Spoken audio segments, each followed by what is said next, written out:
So the scene starts with these three getting interviewed by Ed Warren and his wife Lorraine, the demonologist. And like, what even is that job title? Do you gotta go to university for that or something? Anyways, these two girls start talking about how they let a girl named Annabelle, who had passed away in their apartment years ago, move in. They felt bad for her, so they gave her permission to live inside their doll.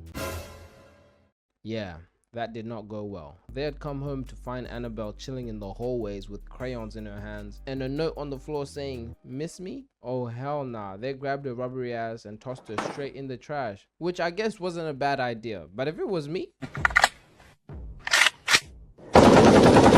yeah, I'm taking no chances. That same night they hear loud banging at the door, and when Debbie opens it, there's the same note waiting on the floor. "Miss me?" They hear a sound coming out the cupboard, so they open it and boom, Annabelle is just sitting there like she pays the rent. I told y'all should have lit her up. Ed and Lorraine then tell him the truth. Annabelle never wanted to be inside the doll. She wanted to be inside them. She wanted their soul. The Warrens end up taking Annabelle and locking her away. And I can't lie, taking one possessed doll is one thing, but these two got an entire room full of cursed objects. Like they're really out here collecting demons like Infinity Stones. How are they even living in that house? No lie, you cannot pay me enough to step foot on their porch, let alone walk inside their crib. Like, look at the warnings on the door. Demonology, witchcraft, danger, don't touch anything. I can't lie, that has to be the scariest room of all time. Shit, I'd rather be in a room with P. Diddy, Jeffrey Dahmer, and Saucy Santana. I'm tripping. I take my chances with the devil. Anywho, Ed tells this reporter that he's not scared of all this evil under his home because a priest comes once a month to bless the room. Like, ain't no way that's their safety plan. Like, I can't lie, that's just not reliable. Imagine this priest pulls up. "Oh, Father, thank God you can make it." Nigga, call me Doug. Bruh, I'm gonna have to level with you. This bitch don't look right. You're cooked. But hey, I guess Ed and Lorraine are out here doing God's work, so I can't really complain. So the parent family move into their new house. Well, new isn't the exact words, but I guess they got it for cheap because their crib is massive. The whole family pulls up, 5 daughters and a dog, and the kids rush inside shotgunning their rooms, all excited. But one member of the family wants absolutely no part of it. Sadie, the dog. Roger's begging her to come in, but she's like, nope. Not me. He even tries pulling her inside, but Sadie was standing her ground. And I swear, if I ever moved into a new house and my dog refused to step foot inside, guess what I'm doing?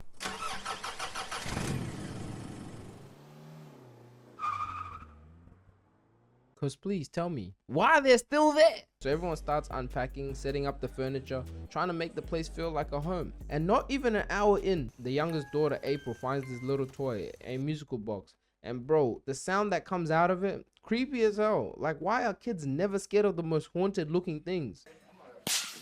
That night after dinner, all the girls start playing hide and clap. Nancy's it, so she has to go find her sisters. She ends up finding Christine and in the process hits the wall, opening a secret basement. Roger grabs a matchstick to check it out. Like, a matchstick, bro. But it's pitch black down there and spiderwebs everywhere. So he just peeps around and realizes it's too dark and decides just to check it out in the morning. Everyone gets sent to bed and Sandy's still outside barking, clearly trying to warn them, but of course nobody's paying her any mind. The next morning, Carolyn wakes up with bruises all over her leg. I guess Roger got a little too freaky at night. Carolyn wakes up all the kids, but when she goes downstairs, she notices every single clock in the house has stopped at exactly 3:07. Creepy as hell. Then April goes outside and finds Sandy in the gulag. Yeah, I guess one of those demons caught her lacking. All that barking at night for what? I guess Sandy was all bark, no bite. The next night while Nancy was sleeping, something kept grabbing her legs. She thinks it's her sister, but then she starts smelling this horrible smell, kinda like rotten meat. The clocks stop at 3:07 again. Roger's downstairs tripping, doors opening and closing on their own, random sounds echoing through the house. Then he goes upstairs and Cindy's banging her head on the cupboard. Like, at this point, these are way too many signs. Me personally, we would be packing up everything and driving 400 miles away. And listen, I'm not trying to be that guy, but I gotta say it. Only white families would have been there longer than one night. No disrespect, bro. So anyways, all the older kids head off to school, and it's literally been 2 nights, and the kids already got enrolled in a new school. Like damn, you cannot do anything to avoid school no matter what. Schools be accepting students faster than Amazon be delivering packages. If only jobs work like that in the real world, because I swear they be hiring but rejecting everybody. Before my current job, I applied to at least 94 different places. Indeed was dead ass sick of seeing my name pop up. But hey, I finally got one, so you just gotta keep applying that pressure. While the kids were at school, April was just chilling in her room, talking to absolutely nobody. Even Carolyn is confused, like, hey, who are you talking to? April says she's got a new friend named Rory. But here's the catch: to see Rory, you gotta twist this key on this creepy music box, and when the music stops, Rory's supposed to be standing behind you. Oh hell nah. Ain't no way. Carolyn tries it, but instead of Rory popping up, April jumps out and spooks her. And I guess Rory just wasn't in the mood or something. Later they start playing hide and clap, since the older kids never let April join. As Carolyn is searching for April, the claps lead her into one of the rooms. She suddenly hears the cupboard creaking open. Carolyn out here smiling, thinking she found April. She slowly walks towards the cupboard, but April's nowhere to be found, so she takes her blindfold off and April walks in from the hallways. Now she's standing there confused, cause she definitely heard someone clap. And yeah, things are starting to get real creepy. That night while Christine was sleeping, something yanks her leg hard. She wakes up thinking it's Nancy again, but then she looks over and Nancy's fast asleep. She checks under the bed, nothing. But when she looks up, there's something standing behind the door. Nancy wakes up, then the door slams shut.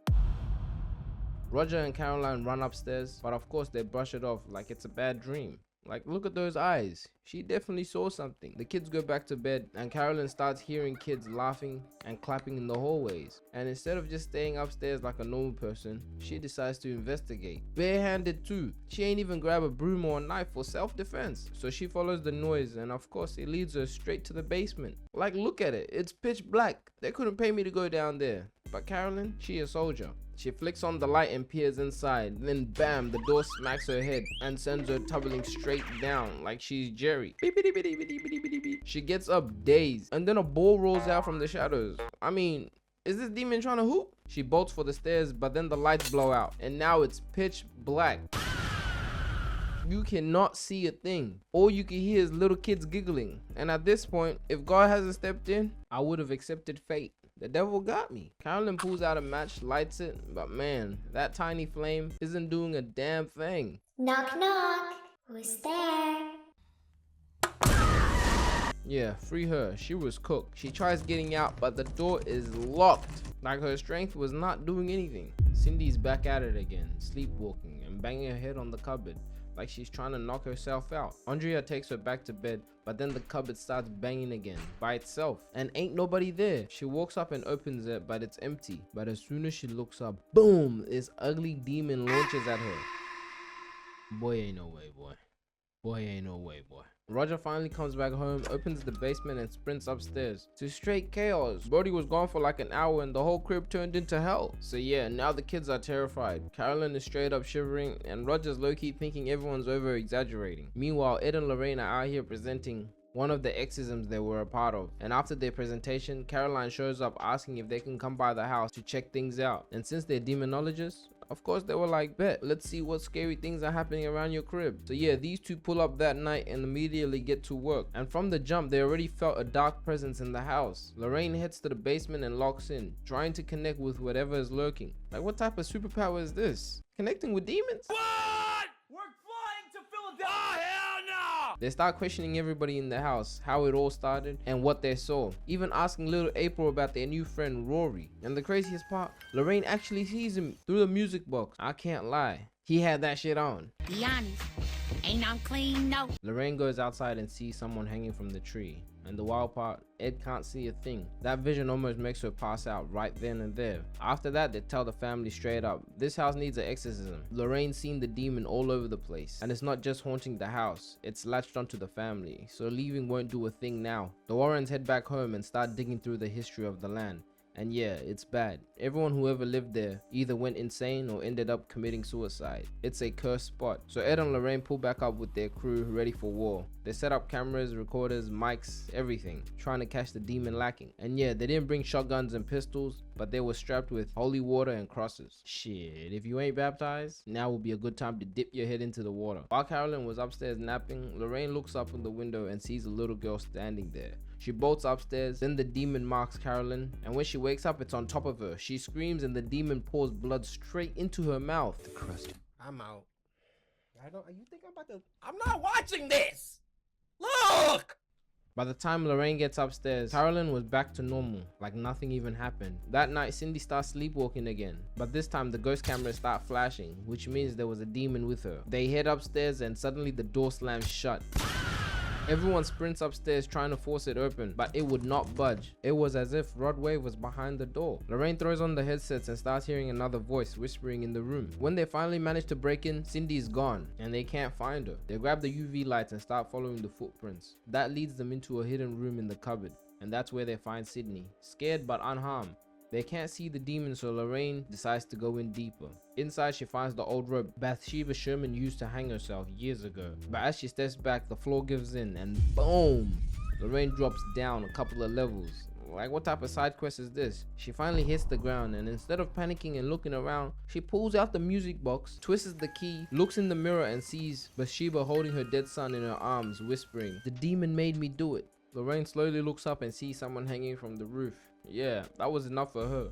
She's like, "Nah, I'm out," and starts sprinting upstairs. The demon yanks her back before she can escape. Luckily, her necklace snaps and she manages to break free, running back upstairs. Now everything's starting to make sense. All those bruise marks on Carolyn weren't random. The demon's been feeding off her this entire time. All the crosses in the house start falling down. Nancy's hair stands up and then she gets yanked to the door. But that's not it. This demon starts dragging her all over the goddamn living room. Like, ain't no way. It tries to jump in to help but gets thrown onto the wall just as hard.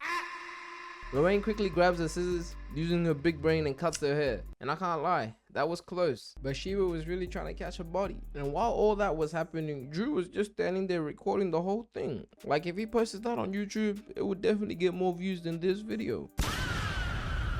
Roger takes all the kids to a motel, trying to get them out of the chaos. Then Lorraine sees a vision of her daughter, Judy, floating in the lake. She panics, runs inside, and calls her mother. Luckily, her daughter was still safe at home. Ed and Lorraine head to the church, trying to get permission to perform an exorcism on Carolyn. Like, damn, you really gotta ask first? And the worst part is, it's a long process to get approved. Back at the Warrens' house, Lorraine's daughter, Judy, ends up getting a visit from a demonic spirit. It wakes her up in the middle of her sleep, luring her downstairs. She actually goes down and opens the demon room. Like, oh my god, kids can't be this dumb.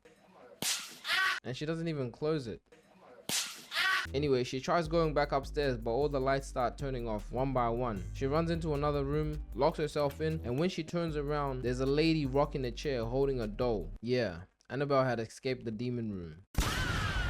Judy tries to get out the room, but it's locked. Granny rushes down to help, but she can't open it either. The chair starts slowly turning around, and just in time, Ed bursts in, opens the door, grabs Judy, and weaves the chair. Damn, it would have been up for her. Judy tells them it was Annabelle, so Ed runs downstairs, and wouldn't you know it, Annabelle is back in the basement. Like, look at her, she thinks she's slick. But nah, ever since I was growing up, there was just something about dolls I didn't like I can't trust them. Look! While all that chaos was going down, Caroline grabs Christine and April and heads back to the house, clearly about to sacrifice them. Ed and Lorraine get the call, so they rush back. Even the police show up, blowing the door open. They all sprint to the basement, and Caroline is fully possessed, trying to take out her own kid. Like, look how many people are holding her. They all grab her and try to take her out the house, but then she starts burning, like she's an upper-ranked demon. Bathsheba yanks her back inside, like she owe her money. It takes Caroline right back to the basement, and Lorraine realizes they don't have time for a priest to pull up and do the exorcism. So Ed's like, alright, bet, and tries to perform it himself, which he has never done. Caroline being possessed gave her like superpowers or something, cause she got hella strength and out here biting people's ears like nothing. They cover her and strap her to the chair, and Ed brings out the Bible. Brody was out here speaking in Latin and splashing holy water on her. It gets ugly fast. Caroline starts floating in the air, the chair flips, the demon tries dropping the cupboard on Ed and even tries to blick him, but lucky he got out the way. And yeah, by this time Caroline is fully being controlled by Bathsheba. Drew finally finds April under the house, so Caroline crawls to her quick. Just as she's about to stab April, Ed yells, Bathsheba, by the power of God, I condemn you back to hell. Like, damn, who let her ass out of there anyways? So Ed continues preaching on her, and Lorraine's on top speaking some sense into her. Slowly the demon loses its grip, Carolyn throws up, and finally, she's back to herself. Damn, that was some demonic ass shit. Wait, based on a true story? Oh, no. Hell no.